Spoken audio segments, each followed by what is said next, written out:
कि भारतीय संविधान का अनुच्छेद 72 निम्नलिखित में से किससे संबंधित है। अनुच्छेद 72 जो है वो किससे संबंधित है। ए राष्ट्रपति की क्षमा करने की शक्ति, बी भारत के उच्चतम न्यायालय की संरचना और क्षेत्राधिकार, सी प्रधानमंत्री की नियुक्ति, या डी वाक स्वतंत्रता का अधिकार। गुड मॉर्निंग आप सभी लोग को, गुड मॉर्निंग।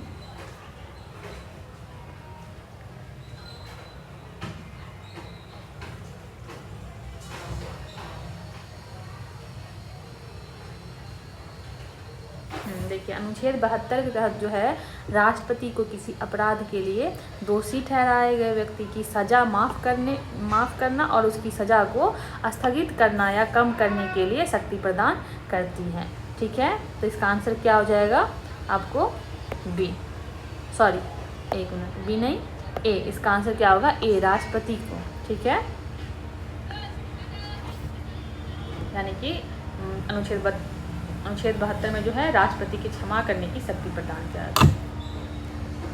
ये आपके लिए अगला क्वेश्चन था कि किस अनुच्छेद के अंतर्गत भारत के राष्ट्रपति मृत्युदंड की सजा पाए हुए व्यक्ति को क्षमा, स्थगन या सजा में कमी कर सकती है। ए अनुच्छेद 65, बी अनुच्छेद 50, सी अनुच्छेद 123 या डी अनुच्छेद 72 था। हम थोड़ा टाइम पहले यानी पिछले क्वेश्चन में बताया कि अनुच्छेद 72 के अंतर्गत जो है भारत के राष्ट्रपति मृत्युदंड हो या कोई भी सजा हो, ये क्षमा स्थगन का सजा कम कर सकती हैं, यानी कि अनुच्छेद 72 के तहत जो है राष्ट्रपति को ये प्रावधान मिलता है। तो इसका आंसर क्या हो जाएगा आपको डी अनुच्छेद 72। चलिए ये आपके लिए अगला क्वेश्चन था कि निम्नलिखित में से कौन सा विषय समवर्ती सूची अंतर्गत आता है। समवर्ती सूची अंतर्गत किसके अंतर्गत आता है। ए 1, बी पुलिस, सी व्यापार या डी रक्षा। बताइए आप लोग। देखिए समवर्ती सूची के अंतर्गत कौन आता है, 1 आता है। ठीक है, तो इसका आंसर क्या होगा आपको ए। चलिए आगे बढ़ते। ये अब आपके लिए अगला क्वेश्चन था कि निम्नलिखित संविधान में शिक्षा को किस सूची में शामिल किया गया है। ए सरकारी सूची, बी समवर्ती सूची, सी राज्य सूची या डी संघ सूची। भारतीय संविधान की शिक्षा को किस सूची में शामिल किया गया है। देखिए भारतीय संविधान की शिक्षा को समवर्ती सूची में शामिल किया। कौन सी सूची में, समवर्ती सूची में। ठीक है, चलिए आगे बढ़ते हैं। ये अब आपके लिए अगला क्वेश्चन था कि भारतीय संविधान का अनुच्छेद 21 जो है इनमें से किस विकल्प से संबंधित है। ए व्यक्तिगत स्वतंत्रता, बी राज्यों में राष्ट्रपति शासन लागू होगा, या सी अस्पृश्यता का उन्मूलन, या डी निःशुल्क एवं अनिवार्य शिक्षा।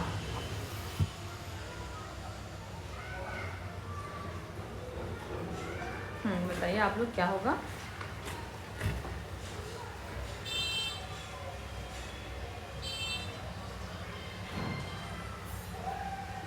देखिए अनुच्छेद 21 के तहत जो है व्यक्तिगत स्वतंत्रता के अधिकार से संबंधित है। किससे, व्यक्तिगत स्वतंत्रता के अधिकार से संबंधित है। कौन सा, अनुच्छेद 21। तो इसका आंसर क्या हो जाएगा आपको ए व्यक्तिगत स्वतंत्रता। ठीक है,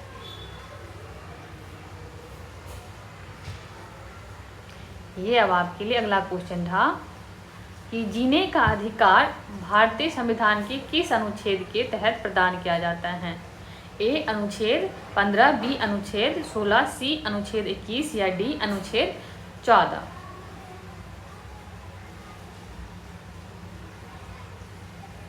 बताइए। देखिए अभी थोड़ा टाइम पहले ही बताया कि अनुच्छेद 21 के अनुसार जो है किसी भी व्यक्ति को उसकी स्वतंत्रता और जीवन के अधिकार से विधि द्वारा स्थापित प्रक्रिया के अनुसार ही वंचित किया जा सकता है। तो इसका आंसर आपको क्या हो जाएगा 21, यानी कि अनुच्छेद 21 में जीने का अधिकार भारतीय संविधान के अनुच्छेद में प्रावधान प्राप्त है। ठीक है, अनुच्छेद 21 में। चलिए आगे बढ़ते हैं। ये आपके लिए अगला क्वेश्चन था कि भारतीय संविधान के अनुच्छेद 21 के ए में निम्नलिखित में से किस अधिनियम का उल्लेख किया गया है? 21 के ए में ए शिक्षा का अधिकार, बी सूचना का अधिकार, सी लोक प्रतिनिधित्व या डी धर्म की स्वतंत्रता का अधिकार। तो देखिए 21 को ए में जो है 21 के ए के अनुसार जो है राज्य 6 से 14 वर्ष की आयु 6 से 14 वर्ष की आयु के समस्त बच्चों की निःशुल्क शिक्षा तथा अनिवार्य शिक्षा उपलब्ध कराया गया है। ठीक है, एक यानी कि कहने का मतलब ये है 21 के ए में जो है शिक्षा के अधिकार के बारे में उल्लेख है। किसके बारे में? शिक्षा के अधिकार के बारे में बताया गया है इसमें। ठीक है, उसमें क्या है कि 21 से 14 वर्ष के आयु के जो बच्चे हैं उसको निःशुल्क शिक्षा यानी कि ऐसे फ्री में उसको शिक्षा दिया जाएगा। ये अब आपके लिए अगला क्वेश्चन रहा कि भारत के संविधान में निम्नलिखित में से किस अनुच्छेद में शिक्षा के अधिकार का व्याख्या की गई है? तो अभी हम पिछले क्वेश्चन में बताए हैं कि अनुच्छेद 21 के ए में जो है शिक्षा के अधिकार का बारे में बताया गया, यानी कि शिक्षा के अधिकार की व्याख्या जो है वो अनुच्छेद 21 के ए में बताया गया है। ठीक है,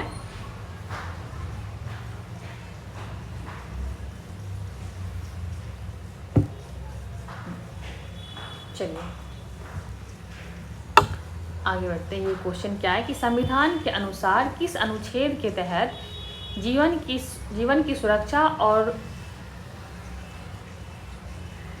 संविधान के अनुसार किस अनुच्छेद के तहत जीवन की सुरक्षा और व्यक्तित्व स्वाधीनता प्रदान की गई है? ए अनुच्छेद 20, बी अनुच्छेद 21, सी अनुच्छेद 22 या डी अनुच्छेद 23। रिवर्स हम पहले बता चुके हैं सब कि अनुच्छेद 21 के तहत जो है जीवन की सुरक्षा और व्यक्तित्व स्वाधीनता प्रदान की गई। तो इसका आंसर क्या हो जाएगा आपको? बी अनुच्छेद 21। चलिए अब आपके लिए अगला क्वेश्चन है। क्वेश्चन है कि आपातकाल के दौरान किन अनुच्छेदों को निलंबित आपातकाल के दौरान जो है कौन से अनुच्छेद को निलंबित नहीं किया जा सकता है? ए अनुच्छेद 20 और अनुच्छेद 21, बी अनुच्छेद 22 और अनुच्छेद 23 या सी अनुच्छेद 19 और अनुच्छेद 43 या डी अनुच्छेद 23 और अनुच्छेद 24। बताइए।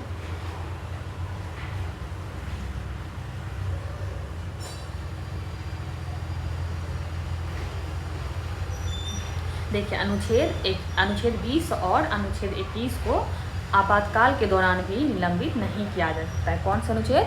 20 और 21 जो है इसको आपातकाल के दौरान भी निलंबित नहीं किया जाता, क्योंकि देखिए भारतीय संविधान के अनुसार जो है नागरिक को 6 मौलिक अधिकार दिए गए हैं। कितने मौलिक अधिकार दिए गए हैं? 6 मौलिक अधिकार दिए गए हैं। ठीक है, तो आपातकाल के दौरान जो है अनुच्छेद 20 और 21 को छोड़कर बाकी सभी मौलिक अधिकार स्वतः निलंबित, यानी कि बाकी सभी यानी कि 21 और 20 और 21 को छोड़ के और सब जो मौलिक अधिकार है वो सब निलंबित हो जाते हैं। ठीक है, लेकिन वो 20 और 21 जो है ये नहीं होता। तो चलिए आगे बढ़ते हैं। ये अब आपके लिए अगला क्वेश्चन था कि संविधान के किस अनुच्छेद के तहत आत्मसंहार प्रतिबंध है? ए संविधान के किस अनुच्छेद के तहत जो है आत्मसंहार प्रतिबंध, यानी कि स्वयं। ऑप्शन क्या है? अनुच्छेद 20 या अनुच्छेद 22 या अनुच्छेद 17 या अनुच्छेद 31।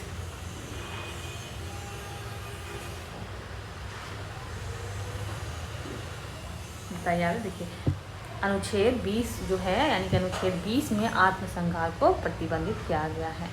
ठीक है, इसमें अनुच्छेद 20 को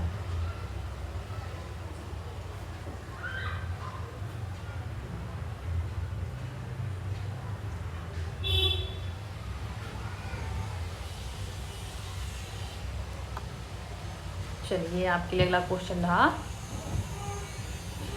क्वेश्चन है कि अनुच्छेद 370 के मुख्य मसौदाकार कौन थे? अनुच्छेद 370 के तहत जो है मुख्य मसौदाकार कौन थे? ए doctor BR Ambedkar, B Lal Bahadur Shastri, C N Gopal Swami Iyengar या डी सरदार वल्लभ भाई पटेल।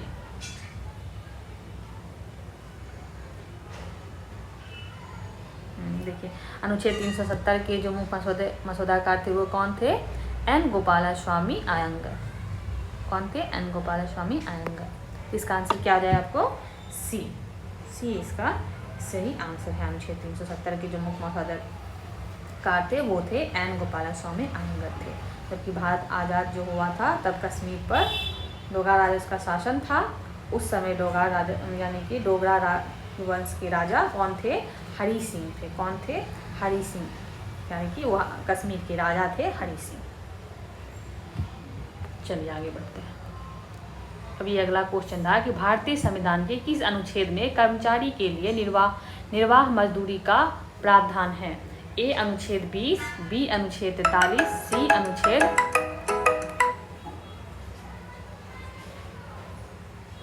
सी अनुच्छेद 21 या डी अनुच्छेद 16।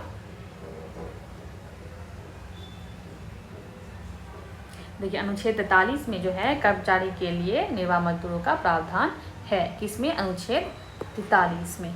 ठीक है, अनुच्छेद 43 में। चलिए आगे बढ़ते हैं।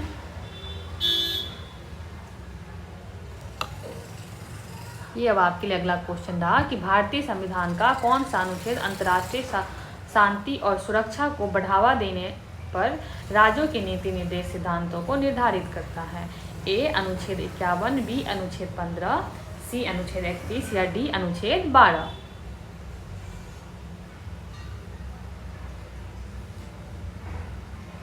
बताइए आप लोग भी। देखिए अनुच्छेद 51 जो है वो अंतर्राष्ट्रीय शक्ति और सुरक्षा को बढ़ावा देने पर राज्य के नीति निर्देशक के सिद्धांत को निर्धारित करता है। ठीक है, तो इसका आंसर क्या हो जाएगा आपको? ए। ठीक है, ए। 51 के अंतर्गत जो है यानी अनुच्छेद 51 के अंतर्गत जो है अंतर्राष्ट्रीय शक्ति और सुरक्षा की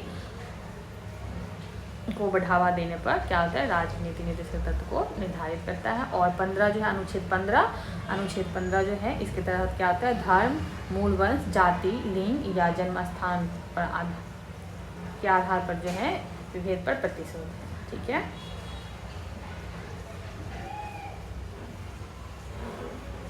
चलिए आगे बढ़ते हैं।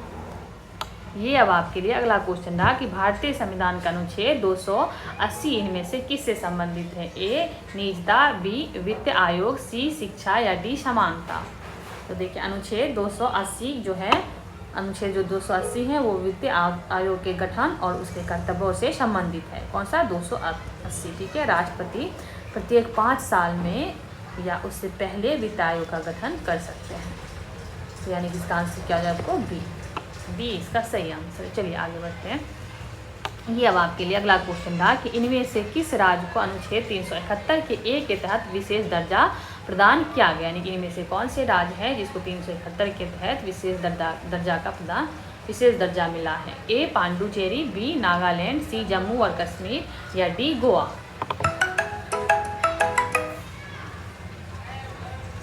बताइए आप लोग भी कमेंट करिए आप सभी लोग।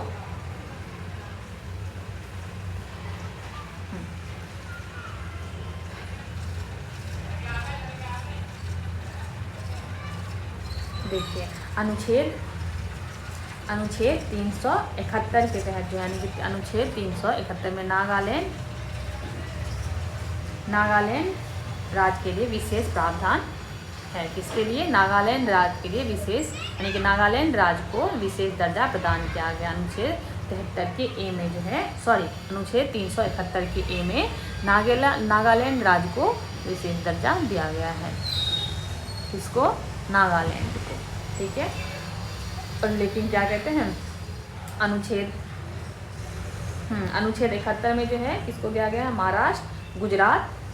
महाराष्ट्र और गुजरात को विशेष प्रावधान दिया गया है। और उसके बाद अनुच्छेद 71 का बी जो है यानी अनुच्छेद 71 का बी जो है उसमें असम राज्य को विशेष प्रावधान दिया गया है। और अनुच्छेद 371 का सी जो है उसमें किसको दिया गया है? मणिपुर राज्य को विशेष प्रावधान दिया गया है। ठीक है, और वैसे ही अनुच्छेद 371 का डी जो है उसमें आंध्र प्रदेश और तेलंगाना राज्य को विशेष प्रावधान दिया गया है। ठीक है, ये सब आप एक ही जगह याद रखेंगे तो अच्छा लगेगा। ठीक है, यानी कि 371 371, 371 का ए, 371 का ए और 371 का बी, 371 का सी और 371 का डी। ठीक है, ये सब आप एक जगह याद रख सकते हैं। ठीक है, 371 में किसको विशेष प्रावधान दिया है, कौन कौन से राज्य को, महाराष्ट्र और गुजरात को, और 371 का ए जो है इसमें किसको, नागालैंड को, और 371 का बी जो है इसमें किसको, असम राज्य को, और 371 का सी जो है इसमें किसको, मणिपुर को, और 371 का डी जो है इसमें किसको, आंध्र प्रदेश को। ठीक है, चलिए आगे बढ़ते हैं। ये अब आपके लिए अगला क्वेश्चन था कि भारत संविधान के किस अनुच्छेद में नए राज्यों के गठन, सीमाओं के फेरबदल आदि से संबंधित प्रावधान है। ए अनुच्छेद 32 और अनुच्छेद 226, बी अनुच्छेद 17 और अनुच्छेद 143, सी अनुच्छेद 44 और अनुच्छेद 152, या डी अनुच्छेद 2 और अनुच्छेद 3। बताइए, आप सभी लोग कमेंट करें क्या आंसर होगा इसका।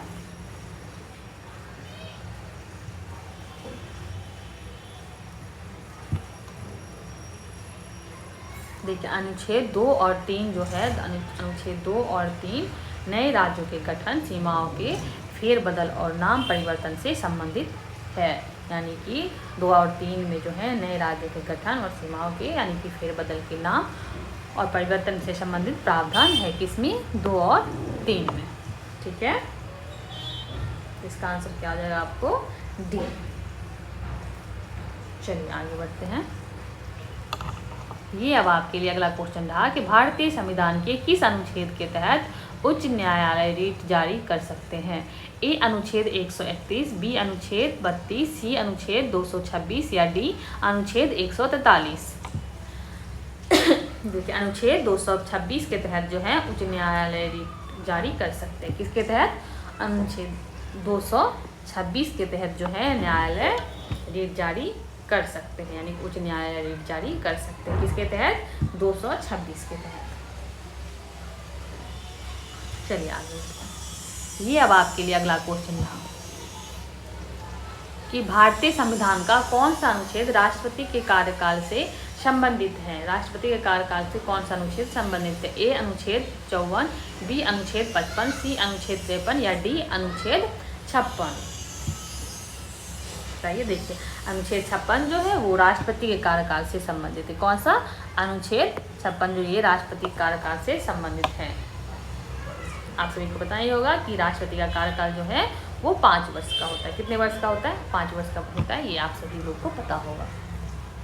चलिए अगला क्वेश्चन क्या है कि भारतीय संविधान का कौन सा अनुच्छेद उपाधियों के अंत को सुनिश्चित करता है। ए अनुच्छेद 25, बी अनुच्छेद 23, सी अनुच्छेद 22 या डी अनुच्छेद 18। देखिए, अनुच्छेद 18 जो है वो भारतीय संविधान में उपाधियों के अंत को सुनिश्चित करता है। कौन सा, अनुच्छेद 18।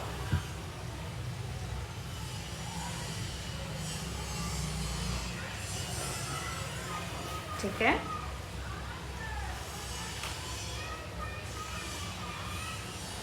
चलिए आगे बढ़ते हैं। ये अगला क्वेश्चन था कि भारतीय संविधान का कौन सा अनुच्छेद अल्पसंख्यकों के हितों की रक्षा से संबंधित है। ए अनुच्छेद 29, बी अनुच्छेद 26 या सी अनुच्छेद 28 या डी अनुच्छेद 27। तो देखिए, अल्पसंख्यकों के हितों की रक्षा से संबंधित है वो इसमें है अनुच्छेद 29 में। इसमें अनुच्छेद 29 में। ठीक है, चलिए आगे बढ़ते हैं। अब ये आपके लिए अगला क्वेश्चन रहा आपके स्क्रीन पे कि भारतीय संविधान का अनुच्छेद 29 जो है वो निम्नलिखित में से कौन से अधिकार प्रदान करता है। ए अपराध की दोष सिद्ध के संबंध से सुरक्षा, बी मानव जाति में अवैध क्रय विक्रय निषेध या सी अल्पसंख्यकों के हितों की सुरक्षा या डी धार्मिक आधार पर कर निषेध। तो हम पिछले ही क्वेश्चन में बताए कि अनुच्छेद 29 जो है वो अल्पसंख्यकों के हितों की सुरक्षा से संबंधित है। इसका आंसर क्या होगा आपको, ए नहीं, सी इसका आंसर होगा, अल्पसंख्यकों के हितों की सुरक्षा। ठीक है, आइए आगे बढ़ते हैं। ये अगला क्वेश्चन था कि भारतीय संविधान के किस अनुच्छेद में यह निर्दिष्ट किया गया है कि राज्य ग्राम पंचायत का संगठन करने के लिए कदम उठाएगा। ए अनुच्छेद 22, बी अनुच्छेद 18 या सी अनुच्छेद 40 या डी अनुच्छेद 243।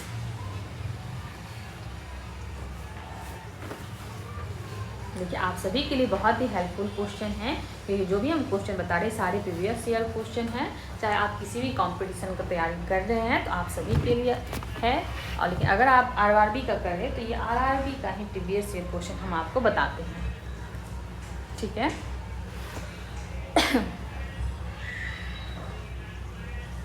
देखिए यानी कि अनुच्छेद 40 जो है, अनुच्छेद 40 जो है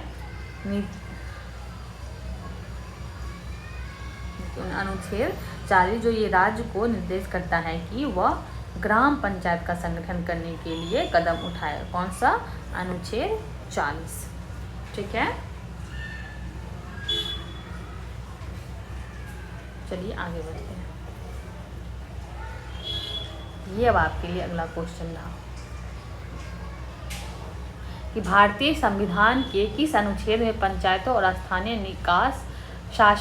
निकाय शासन से संबंधित प्रावधान शामिल है? ए अनुच्छेद 51 का ए, बी अनुच्छेद 21 या सी अनुच्छेद 270 या डी अनुच्छेद 243।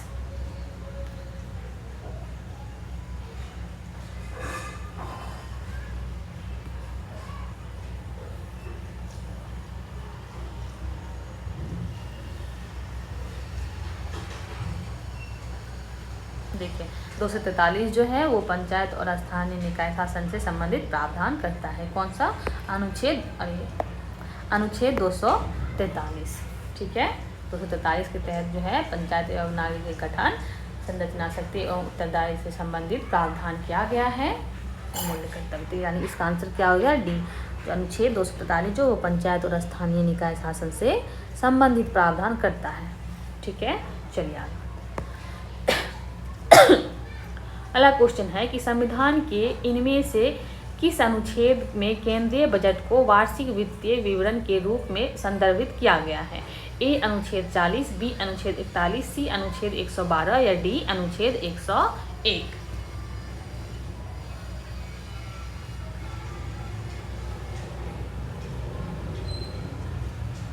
देखिए अनुच्छेद 112 जो है, अनुच्छेद 112 में केंद्रीय बजट को वार्षिक वित्तीय विवरण के रूप में संदर्भित किया गया है। तो इसका आंसर क्या हो जाएगा आपको? सी अनुच्छेद 112।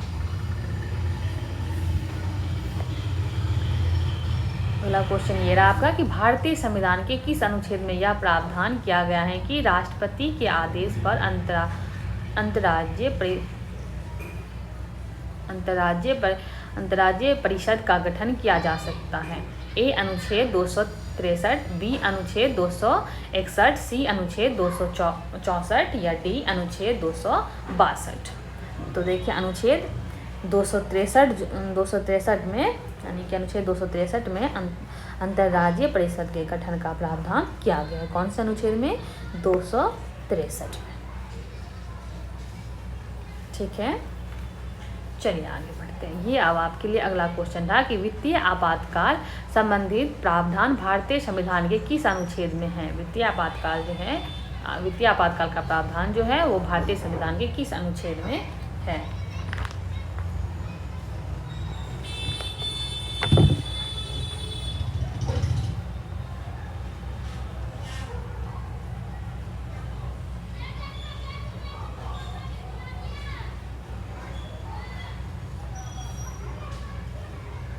बताइए आप लोग।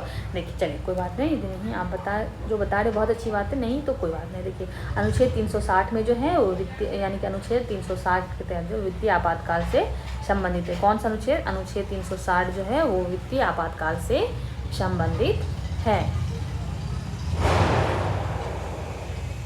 360 के तहत ही वित्तीय आपातकाल की घोषणा राष्ट्रपति द्वारा किया जाता है। किसके द्वारा? राष्ट्रपति। लेकिन कब किया जाता है? तब किया जाता है जबकि राष्ट्रपति को पूर्ण रूप से विश्वास हो जाए कि देश में ऐसी स्थिति उत्पन्न हो गई, यानी कि ऐसा स्थिति उत्पन्न हो गया है जिसके कारण भारत के वित्तीय स्थायित्व को खतरा है, यानी कि जिसके कारण देश को कोई खतरा है, ठीक है। तब वित्तीय आपातकाल की घोषणा किया जाता है, यानी कि लागू किया जाता है। और जबकि आप सभी को पता है कि वित्तीय आपातकाल जो है अभी तक भारत में एक ही बार लागू हुआ था। कब? वो इंदिरा गांधी के समय, ठीक है। चलिए आगे बढ़ते हैं। ये आपके लिए अगला क्वेश्चन रहा कि भारतीय संविधान का अनुच्छेद 368 किससे संबंधित है। भारतीय संविधान का अनुच्छेद 368 वो किससे संबंधित है। ए राष्ट्रीय आपातकाल, बी संविधान के संशोधन, सी राष्ट्रपति पद के चुनाव, या डी हमारे देश की संघीय विशेषता।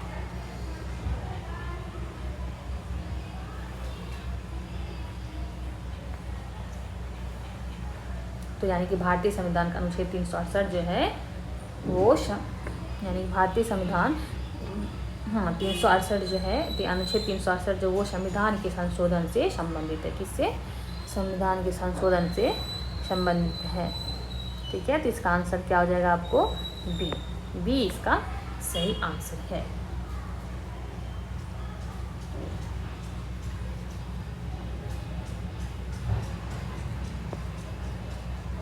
ये अब आपके लिए अगला क्वेश्चन रहा कि भारतीय संविधान का अनुच्छेद 32 किससे संबंधित है। ए मौलिक अधिकार के परिवर्तन के लिए रीट जारी करना, या बी अल्पसंख्यकों के हितों की सुरक्षा, या सी धार्मिक स्वतंत्रता, या डी संघीय विशेषता। तो देखिए 32 जो है यानी कि अनुच्छेद 32 के तहत जो है सर्वोच्च न्यायालय मौलिक अधिकार के परिवर्तन के लिए रीट जारी करता है। किसके लिए? मौलिक अधिकार परिवर्तन के लिए रीट जारी करता है। कौन करते हैं?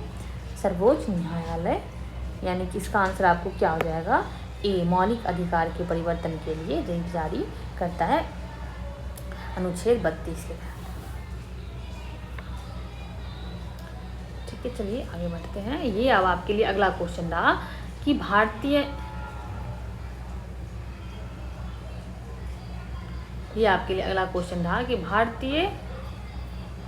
संविधान के अनुच्छेद 371 के अंतर्गत निम्नलिखित में से किस राज्य को विशेष दर्जा नहीं दिया गया है। ए महाराष्ट्र, बी आंध्र प्रदेश, सी कर्नाटक, या डी हिमाचल। तो देखिए 371 के तहत जो है वो हिमाचल प्रदेश को विशेष प्रावधान यानी कि विशेष दर्जा प्राप्त नहीं किया गया है। ठीक है, 371 किसको विशेष प्रावधान दिया गया है, दर्जा दिया गया, ये हम आपको पिछले 5-10 पीछे क्वेश्चन में बता चुके हैं। ठीक है, चलिए आगे बढ़ते हैं। ये अब आपके लिए अगला क्वेश्चन था, इतना बड़ा क्वेश्चन। चलिए ये आपके लिए अगला क्वेश्चन था कि भारतीय संविधान की दूसरी अनुसूची इनमें से किससे संबंधित थी। ए राज्यसभा में सीटों का आवंटन, या बी राष्ट्रपति, राज्यपालों, या मुख्य न्यायाधीशों, या उच्च न्यायालय और उच्चतम न्यायालय के न्यायाधीशों का वेतन, या सी शपथ और प्रतिज्ञा के प्रारूप, या डी राज्यों और केंद्र शासित देशों की सूची।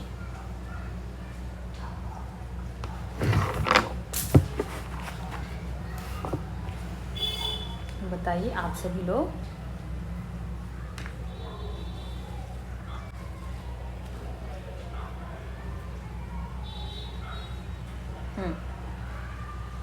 चलिए उसके बाद इसका आंसर क्या है, देखिए बी इसका सही आंसर है कि राष्ट्रपति, राज्यपाल, मुख्य न्यायाधीश, उच्च न्यायालय और उच्चतम न्यायालय के न्यायाधीशों का वेतन।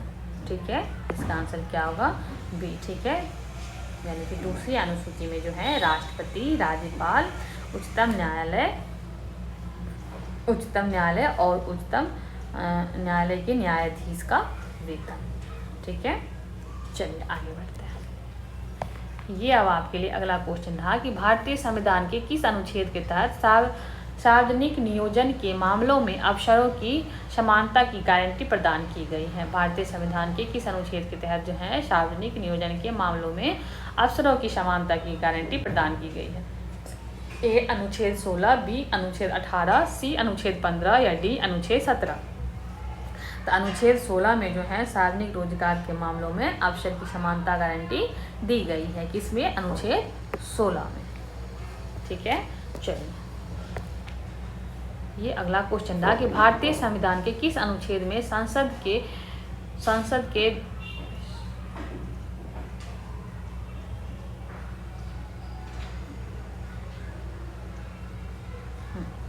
चलिए अगला क्वेश्चन क्या है, भारतीय संविधान के किस अनुच्छेद में संसद के शासनकाल के दौरान राष्ट्रपति को अध्यादेश लाने की शक्ति प्रदान की गई है।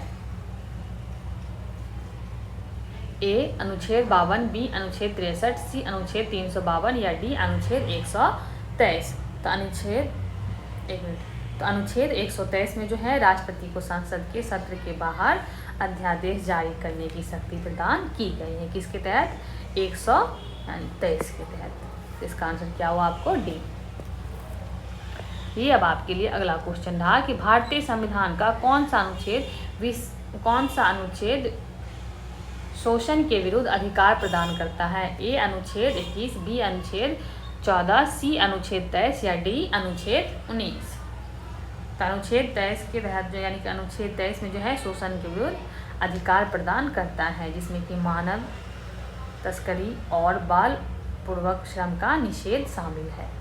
इसका आंसर क्या हो जाएगा आपको? सी। अनुच्छेद 23 के तहत जो है शोषण के विरुद्ध अधिकार प्रदान करता है। चलिए, ये अब आपके लिए अगला क्वेश्चन रहा कि भारतीय संविधान का कौन सा अनुच्छेद सार्वजनिक रोजगार में समान अवसर का अधिकार प्रदान करता है? भारतीय संविधान का कौन सा अनुच्छेद है जिसमें सार्वजनिक रोजगार में समान अवसर का अधिकार प्रदान करता है? ए अनुच्छेद 13, बी अनुच्छेद 15, सी अनुच्छेद 14 या डी अनुच्छेद 16। तो अनुच्छेद 16 के तहत जो है सार्वजनिक रोजगार में समान अवसर का अधिकार प्रदान करता है। किसके तहत? अनुच्छेद 16 में। ठीक है, अनुच्छेद 16 में। चलिए, अब आपके लिए अगला क्वेश्चन था कि भारतीय संविधान का कौन सा अनुच्छेद अभिव्यक्ति की स्वतंत्रता के संबंध में अधिकारों की गारंटी देता है? ए अनुच्छेद 14, बी अनुच्छेद 21, सी अनुच्छेद 19 या डी अनुच्छेद 22। तो देखिए, अनुच्छेद 19 जो है वो अभिव्यक्ति की स्वतंत्रता के अधिकार की गारंटी देती। कौन सा? अनुच्छेद 19। ठीक है, चलिए, ये अगला क्वेश्चन रहा कि भारतीय संविधान के किस अनुच्छेद में संसद के दोनों सदनों की संयुक्त बैठक से संबंधित प्रावधान किया गया है? ए अनुच्छेद 108, बी अनुच्छेद 129, सी अनुच्छेद 164 या डी अनुच्छेद 118। देखिए, अनुच्छेद 108 में जो है संसद के दोनों सदनों की संयुक्त बैठक का प्रावधान है। किसमें? अनुच्छेद 108 में। ये अब आपके लिए अगला क्वेश्चन था कि भारतीय संविधान की किस अनुसूची में राज्य व केंद्र शासित प्रदेशों को उनके अधिकार चित्रों की सूची शामिल है? ए 8वीं अनुसूची, बी 12वीं अनुसूची या सी पहली अनुसूची या डी 5वीं अनुसूची। देखिए, पहली अनुसूची में जो है राज्य और केंद्र शासित प्रदेश की सूची शामिल है। किसमें? पहली अनुसूची में। चलिए, आगे बढ़ते हैं। ये अगला क्वेश्चन रहा आपका कि 44वें संशोधन ने भारतीय संविधान के किस अनुच्छेद को प्रभावित किया है?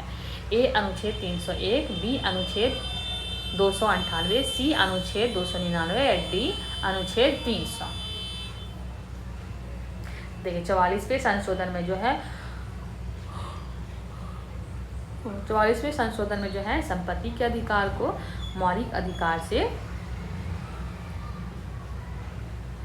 यानी कि 44वें संविधान में जो है संपत्ति के अधिकार को मौलिक अधिकार से हटाकर परिवर्तित, यानी कि मौलिक संपत्ति के अधिकार को जो है मौलिक अधिकार में परिवर्तित कर दिया। ठीक है, पहले या जो है अनुच्छेद 31 में था, लेकिन संशोधन के बाद जो है इसे अनुच्छेद 300 के तहत जो है विधेयक अधिकार बना दिया गया है। इसका आंसर क्या हो जाएगा आपको? इसका आंसर हो जाएगा आपको डी अनुच्छेद 300। ठीक है, चलिए, ये अब आपके लिए अगला क्वेश्चन रहा कि राज्य सूची में स्थानीय महत्व के विषय शामिल होते हैं। इनमें से कौन सा राज्य सूची के अंतर्गत आता है? ए सार्वजनिक स्वास्थ्य और स्वच्छता, बी कृषि आय के अतिरिक्त अन्य आय पर कर या सी बैंकिंग और बीमा या डी निगम कर। तो देखिए, सार्वजनिक स्वास्थ्य और स्वच्छता जो है वो राज्य सूची के अंतर्गत आते हैं। किसके अंतर्गत? सार्वजनिक स्वास्थ्य और स्वच्छता जो है वो राज्य सूची के अंतर्गत आते हैं। ठीक है,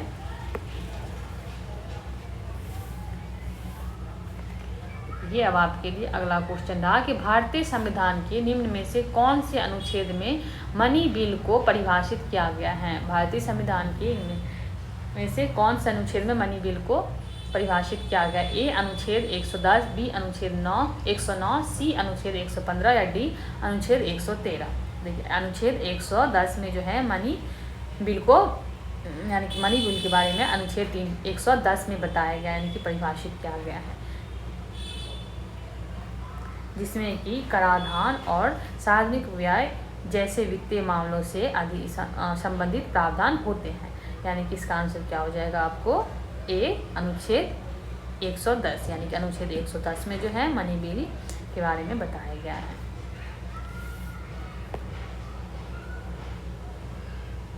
ये आपके लिए अगला क्वेश्चन रहा कि भारतीय संविधान का अनुच्छेद 17 किससे संबंधित है? ए अस्पृश्यता का उन्मूलन, बी शिक्षा का अधिकार, सी कानून के समक्ष समानता या डी उपाधियों का उन्मूलन।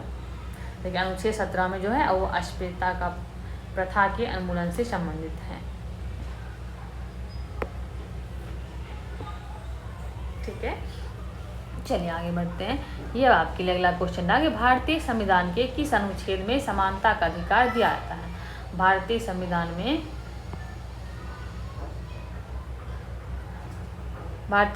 में किस अनुच्छेद में समानता का अधिकार दिया जाता है? ए अनुच्छेद 368, बी अनुच्छेद 14 से 18 में, या सी अनुच्छेद 32, या डी अनुच्छेद 23 से 24। तो अनुच्छेद 14 से 18 तक जो है समानता का अधिकार प्रावधान करता है। तो इसका आंसर क्या हो जाएगा आपको? ठीक है, चलिए आगे बढ़ते हैं। ये अब आपके लिए अगला क्वेश्चन है, भारतीय संविधान के अनुच्छेद 17 में इनमें से किस पर जोर दिया गया है? ए अस्पृश्यता की प्रथा के उन्मूलन, बी धार्मिक स्वतंत्रता के अधिकार पर, सी शिक्षा के अधिकार पर, या डी कुछ मामलों में दोनों सदनों की संयुक्त बैठक पर। देखिए हम आपको पहले भी बताए हैं कि अनुच्छेद 17 जो है वो अस्पृश्यता की प्रथा के उन्मूलन पर जोर देता है। तो इसका आंसर क्या हो जाएगा आपको? ये अब आपके लिए अगला क्वेश्चन रहा कि भारतीय संविधान के किस अनुच्छेद में समानता की अवधारणा की परिभाषित किया गया है? ए अनुच्छेद 14, बी अनुच्छेद 16, सी अनुच्छेद 19, या डी अनुच्छेद 21। अनुच्छेद 14 जो है उसमें विधि के समक्ष समानता की अवधारणा के बारे में बताया गया है। तो इसका आंसर क्या हो जाएगा आपको? ए 14। ये अगला क्वेश्चन रहा, अक्टूबर 2020 तक भारतीय संविधान के कितने अनुच्छेद थे? अक्टूबर 2020 तक जो है भारतीय संविधान के कितने अनुच्छेद थे? तो अक्टूबर 2020 तक जो है भारतीय संविधान के 448 अनुच्छेद थे। कितने? 448।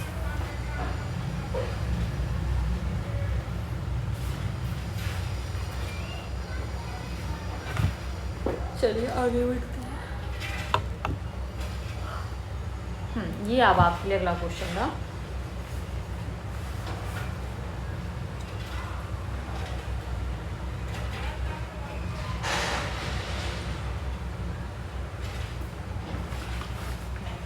क्वेश्चन है कि भारतीय संविधान के अनुच्छेद 32 के ए में किस राज्य के लिए विशेष प्रावधानों का उल्लेख किया गया है? ए जम्मू कश्मीर, बी हिमाचल, सी हिमाचल प्रदेश, सी सिक्किम, या डी नागालैंड।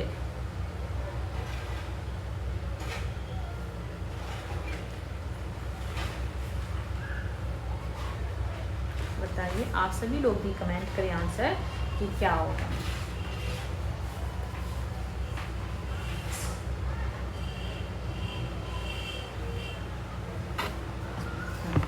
देखिए भारतीय संविधान का अनुच्छेद 32 के ए में जो है 32 के ए में जो है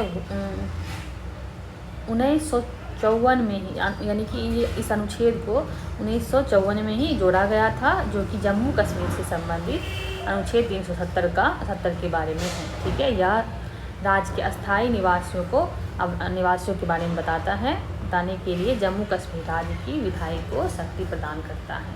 ठीक है, इसका आंसर क्या हो जाएगा आपको? ए जम्मू और कश्मीर। ठीक है,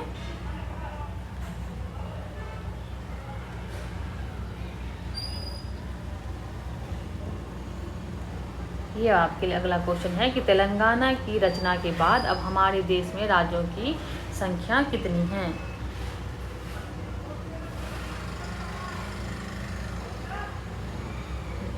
देखिए ये जब क्वेश्चन पूछा गया है तो पूछा गया था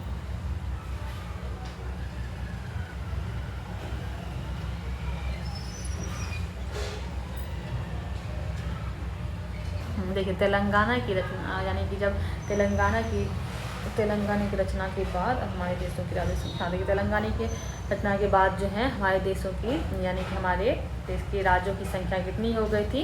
29।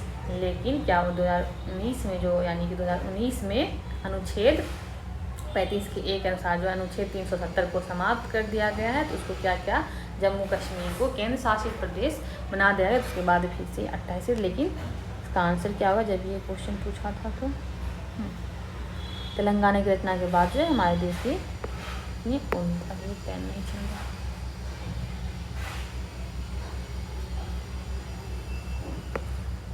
चलिए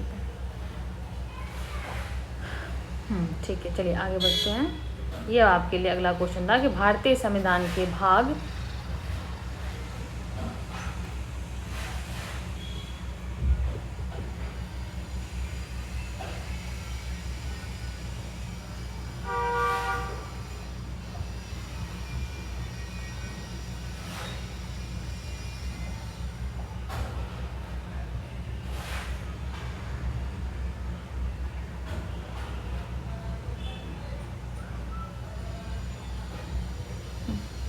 चलिए क्वेश्चन क्या है कि भारतीय संविधान के भाग 8 में किसका प्रावधान है? ए केंद्र शासित प्रदेश, बी राज्यपाल की नियुक्ति, सी संवैधानिक संशोधन या बी न्यायपालिका की रचना।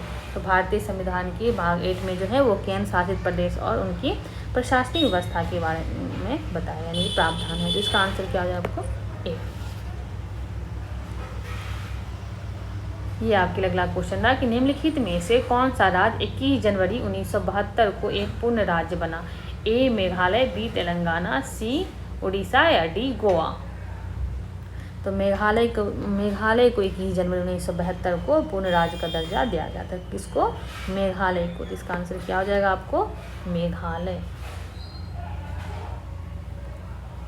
ये आपके लिए अगला क्वेश्चन था।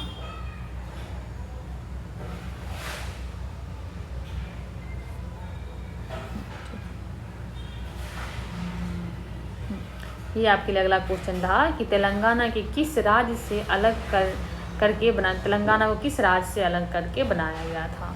तो तेलंगाना को 2 जून 2014 को आंध्र प्रदेश से अलग करके बनाया गया था। ठीक है, आंध्र प्रदेश से अलग करके इसको 29वां राज्य बनाया गया। इसका आंसर क्या होगा आपको? ये अब आपके लिए अगला क्वेश्चन था कि अक्टूबर 2020 तक भारतीय संविधान में कितने अनुच्छेद हैं? अक्टूबर 2020 तक जो भारतीय संविधान में कितने अनुच्छेद हैं? तो अक्टूबर 2020 तक जो भारतीय संविधान में 448 अनुच्छेद है। कितने? 448 अनुच्छेद है। तो आज का क्लास यहीं तक था, और इससे यानी कि पॉलिटी का क्वेश्चन हम इससे आगे कल करेंगे, लेकिन शाम को भी हम आते हैं लाइव। तो आप शाम में भी 8:15 में आइए आप सभी लोग।